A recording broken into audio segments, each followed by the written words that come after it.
Bien, qu'est-ce que vous voulez cette fois, monsieur Lowe? C'est simple ce que je veux. C'est-à-dire? Être libre de choisir d'aller me promener chaque fois que j'en ai envie, comme les gens normaux. Vous êtes libre d'aller vous promener? Ah oui? Tout seul? Qu'est-ce que ça change d'être seul ou pas? Écoutez, je suis pas un criminel. J'ai tué personne. Je mets en danger ni moi, ni personne d'autre. Il n'empêche que j'ai toujours pas le droit d'aller partir me balader tout seul. Vous n'avez pas éveillé une chose, mais une personne. Je suis une personne. Monsieur Lowe, vous rendez-vous compte de l'hostilité inconsciente que vous manifestez à notre égard? Salope. Je me rends compte comment je pourrais si c'est inconscient. Nora, je vous en prie. Je crois qu'il vaut mieux éviter ce terrain.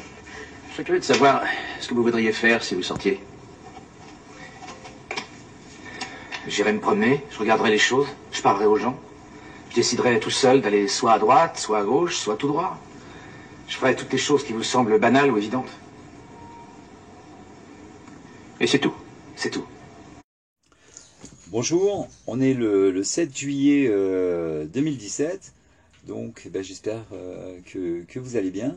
Alors je fais cette vidéo donc à l'intention des sensibles, voilà, parce que ce que vous ne savez pas peut-être, parce que bon, toutes mes autres vidéos étaient axées surtout donc sur la campagne présidentielle, mais bon, j'ai un domaine de prédilection donc qui est l'inconscient collectif. Et on ne peut pas vraiment s'intéresser à l'inconscient collectif si on n'a pas une sensibilité, je veux dire, à fleur de peau. Et c'est très bien d'avoir cette sensibilité à fleur de peau, contrairement à tout ce qui est dit donc sur la toile, où on voit donc des psychologues qui parlent d'hypersensibilité, qui conduirait donc forcément donc à un malheur, ou alors au suicide, enfin bref, je veux dire, il caviarde comme ça le tableau. Alors déjà, moi j'aimerais décrire ce que c'est que la sensibilité pour moi. Déjà, quand on est une personne humaine, on est naturellement sensible. Donc je dirais plus que je suis par exemple moi un homme sensible, mais que je suis tout simplement un être humain. Voilà, d'accord? Donc un être humain, naturellement, il est sensible. Maintenant, posons-nous la question. Comment se fait-il qu'il y ait donc des êtres à apparence humaine, d'accord, mais pas au comportement humain? J'ai un exemple. Prenons la déclaration de Didier Lombard, l'ancien directeur de France Télécom, qui faisait une restructuration du personnel. Il y a eu énormément de suicides, et il a déclaré qu'il faudrait arrêter cette mode du suicide. Donc ça, c'est de l'insensibilité pure, d'accord? Moi qui suis insensible, je sais qu'en face de moi, j'ai un insensible, et si je veux savoir donc pourquoi cette personne donc s'exprime ainsi, fait part comme ça d'un cynisme très agressif, et ben donc je me réfère donc au professeur Laborie, lui donc qui a décortiqué donc le sujet humain, et donc il a vu que surtout il avait donc une partie reptilienne qui était vraiment très très très active. Voilà. Donc quand un cerveau reptilien, donc quand un insensible rencontre un sensible, qu'est-ce qui se passe? À votre avis, ça ne peut pas passer, il y a un clash. Quand moi, vous voyez, je me confronte à Célineau, déjà, si vous voulez, comme tous les sensibles, donc je vais percevoir donc sa mimique, d'accord. Alors, je vous dis pas, quand vous avez quelqu'un en face de vous qui est habillé en pingouin avec la lèvre retroussée, prêt à mordre, déjà vous savez à qui vous avez affaire, mais à ce moment-là, il faut repenser à une phrase de Jacques Brel qui disait qu'il fallait faire con, con et demi. Voilà. Alors maintenant, je peux me permettre de me lâcher, parce qu'il m'a gonflé pendant longtemps et j'ai des preuves. J'ai un recommandé là signé où depuis 2 ans, je lui explique donc l'importance de la mémoire de l'âme, que la psychanalyse appelle l'inconscient collectif, et qu'il est important donc de faire valoir l'article 11 de la Déclaration des droits de l'homme, qui permet donc à tout citoyen de s'exprimer. D'accord? Vous savez, il n'y aurait pas de problème si la loi était appliquée, et notamment cet article qui est fondamental, l'article 11, fondamental. Si cet article-là ne s'applique pas, bon, bah, à ce moment-là, bah, on a tout qui part à volo. C'est comme l'article 3, hein, l'article 3 donc, qui précise qu'une personne qui doit donc émaner de la nation, hein, donc un élu, doit avoir une légitimité. La légitimité, c'est 50 et quelque chose. Ils l'ont pas. Asselineau, ça, lui, qui est prêt à crier au loup, là, et à citer d'innombrables articles, là, et il en fait pas part. Voilà, vous voyez. Alors ce qui est bien là, c'est que je fais une vidéo sur la sensibilité, et les sensibles qui m'écoutent aimeraient que je leur parle de leur sensibilité. Alors, donc je reviens, mais c'est bien aussi en même temps de faire des ponts comme ça avec, vous voyez, la politique, ça peut aussi les intéresser à avoir le comportement grandeur nature, hein, réellement, quoi, hein, parce que là, Asselineau, il essaye de défendre l'indéfendable, hein, il essaye de sauver le bateau franc-maçon, mais ça y est, franc-maçon, ça y est, là, ils ont coulé maintenant. Ceux qui vont les piloter, c'est donc cette secte bis, là, mérovingien, hein, qui, elle, est au courant hein, que vous avez un inconscient collectif, c'est-à-dire que vous avez une âme avec une mémoire qui donc s'exprime par sa sensibilité. D'accord? Alors, les sensibles, donc vous avez remarqué, les sensibles, que quand vous fonctionnez, vous avez un ressenti. Alors, un ressenti de joie, de colère ou de mal-être. D'accord?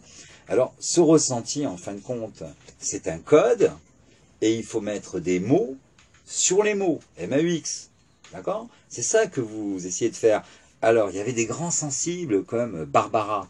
D'accord? La chanteuse Barbara qui avait vécu une enfance douloureuse, hein, et donc qui avait besoin comme ça d'exprimer, parce que sa sensibilité, donc inconsciente, trouvait cela donc anormal, et à juste titre. Hein. Bon. Donc, elle avait quelque chose pour elle. Elle avait une voix. Donc, par le biais de la voix, sur de jolies mélodies, hein, je vous invite à écouter Barbara, notamment Quand reviendras-tu, passant, comme ça, voilà. Barbara donc exprimait son ressenti donc en musique et avec des mots. D'autres l'ont fait. Je pense à Jacques Brel, Les Vieux. Vous voyez, un ressenti donc sur la vieillesse. Hein. C'est vrai que le Big Bang, il a eu lieu il y a 13,7 milliards d'années. Si on rentre en considération qu'un homme vit à peu près un siècle, si donc on fait un ratio, hein, ça fait de l'ordre qu'il aurait vécu une journée et 3 heures, à peu près, comme ça, de tête. Hein. Et ça veut donc dire quoi? Ça veut donc dire que les gens ici sur Terre, ils font un plan de carrière sur une journée et 3 heures de vie réelle, en vérité. Hein. Et encore, j'ai pas déduit le temps où on passe à dormir. Hein. Donc, c'est du vol, quoi. Et d'ailleurs, Léo Ferré, dans une chanson, je crois que c'est Il n'y a plus rien, il parlait d'Anaïte démocratie. C'est-à-dire les démocraties des papillons. Hein. Danaïde, c'est un papillon, donc, si vous voulez, une existence éphémère, quoi, voilà. Et donc, je pense que les sensibles, hein, voilà, donc on se retrouve hein, de toute façon, quoi. Donc la sensibilité, évidemment que c'est pas une pathologie, évidemment que c'est un trait du caractère humain. Par contre, donc nos adversaires, les insensibles, hein, donc ceux qui sont aux commandes, hein, parce que de toute façon, à votre avis, l'ego, il appartient à qui? Il appartient au sensible ou à l'insensible? Au reptilien ou à l'âme? D'accord? Donc évidemment que l'ego, si vous voulez, va servir le cerveau reptilien. C'est pour ça que tous ont envie d'avoir un titre, hein, ont envie d'être président de la République, ou prince, roi. Si vous allez en Arabie Saoudite, je crois qu'il y a 2500 princes. Je dirais, ils se multiplient plus vite que les lapins. C'est hallucinant, quoi. Voilà. Alors donc, il faut absolument garder cette sensibilité. Alors maintenant, quand on a affaire donc à des spécialistes de la santé, comme les psychologues, les psychanalystes, les psychiatres, hein, comme donc l'extrait que vous venez de voir, hein, c'est un fait réel, hein, d'accord. Ce film s'appelle L'éveil, avec De Niro et Williams. Je vous invite à le visionner si vous ne le connaissez pas. Et donc ça s'est réellement passé comme ça. Et donc tous les gens, si vous voulez, qui ressurgissent hein, suite à une combinaison chimique de dopamine, donc ils viennent et ils font part de leur ressenti, vous voyez.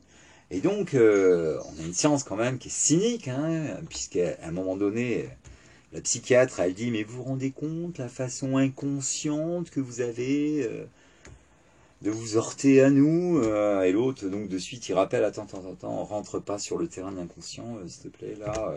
Laissons-les avec Lacan et Freud, ils sont dans un labyrinthe. Là, ils vont y trouver le minotaure reptilien, c'est-à-dire votre cerveau reptilien qui, lui, évidemment, va vous embrouiller. Hein, d'accord. Jung, lui, si vous réécoutez Jung, que vous regardez notamment ses toiles, il montre toujours un arbre avec ses racines et un serpent. Et donc, on a le cerveau reptilien qui vient, si vous voulez, grignoter la mémoire de l'âme. Voilà. D'accord. Donc, ça va, hein, c'est pas... Je pense enfin, j'espère être assez fluide. J'ai pas Anne avec moi, donc pour me corriger. Mais bon, j'ai entendu énormément de choses sur la sensibilité, donc je voulais rassurer surtout les sensibles, quoi. Gardez votre sensibilité, d'accord? Alors maintenant, il faut vous faire, si vous voulez, la carapace de la tortue, hein. Vous avancez lentement.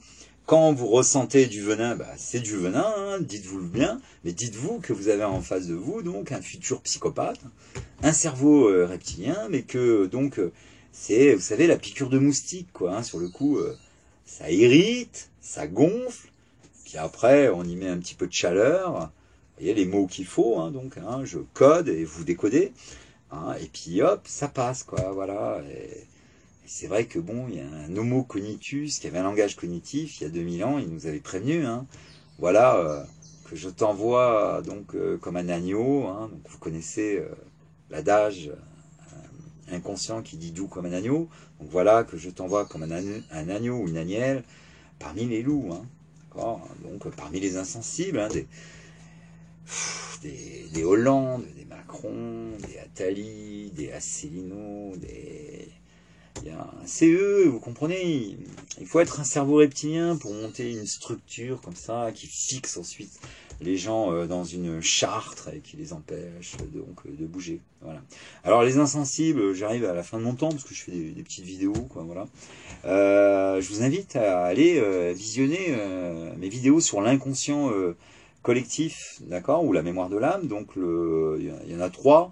Vous pouvez directement attaquer par la 2 et par la 3, parce que les sensibles font des connexions cognitives très très vite, quoi, voilà. Donc il faut absolument garder cette réserve de sensibilité cognitive, hein, d'accord, parce que en face de vous, le cerveau pois chiche, le cerveau reptilien, hein, c'est la taille d'un pois chiche, hein. Laborie le montre très bien, donc tapez aussi sur le net professeur Laborie, allez voir ses explications, donc sur l'action du cerveau reptilien sur nos vies contemporaines. Alors là, ils ont un problème, c'est que le cerveau reptilien, au bout d'un moment, si vous voulez, comme la première émotion passe par le cœur et ensuite monte au cerveau, donc là, ils ont un grave problème avec donc les infarctus. Alors ce qui se passe là, et là, j'ai un mot pour les anthropologues, j'aimerais que vous penchiez sur cette question, c'est que donc on a un Homo reptilus qui se greffe donc une pile pour fonctionner. Vous voyez ce que je veux dire, hein. Donc on fonctionne, si vous voulez, avec un homopile. Alors quand on présente sous cet angle-là les choses, il perd la face forcément, hein, parce que là on ne peut pas parler, si vous voulez, d'un développement naturel, d'accord, de la création. Là on a une intervention donc humaine, hein, d'accord, sur l'humain, qui lui greffe une pile pour qu'il puisse fonctionner. Alors que l'émotion première, et ça la science donc peut le démontrer, passe par le cœur, donc ce qui est humain, ce qui est normal, ce qui est logique, et ensuite monte au cerveau, voilà. Donc écoutez, peut-être que j'en referai une autre sur la sensibilité. Voilà, donc écoutez, les sensibles, laissez-moi vos commentaires, mais avant de mettre vos commentaires, allez voir en même temps l'inconscient collectif numéro 2 et numéro 3, donc sur Anabeu, voilà. Je salue tous les sensibles, voilà, à bientôt, et ciao, et tous les abonnés. Ah oui, continuez évidemment à bloquer mes vidéos, j'ai des témoignages comme quoi, oui c'est vrai, il y en a des abonnés qui ont été désabonnés malgré eux, voilà. Donc vous voyez, c'est pas mal, hein, vous voyez, je suis encerclé, quoi, voilà, ciao. Les représentants du peuple français, constitués en Assemblée nationale, considérant que l'ignorance, l'oubli ou le mépris des droits de l'homme sont les seules causes des malheurs publics et de la corruption des gouvernements, ont résolu d'exposer dans une déclaration solennelle les droits naturels, inaliénables et sacré de l'homme. La libre communication des pensées et des opinions est un des droits les plus précieux de l'homme. Tout citoyen peut donc parler, écrire, imprimer librement.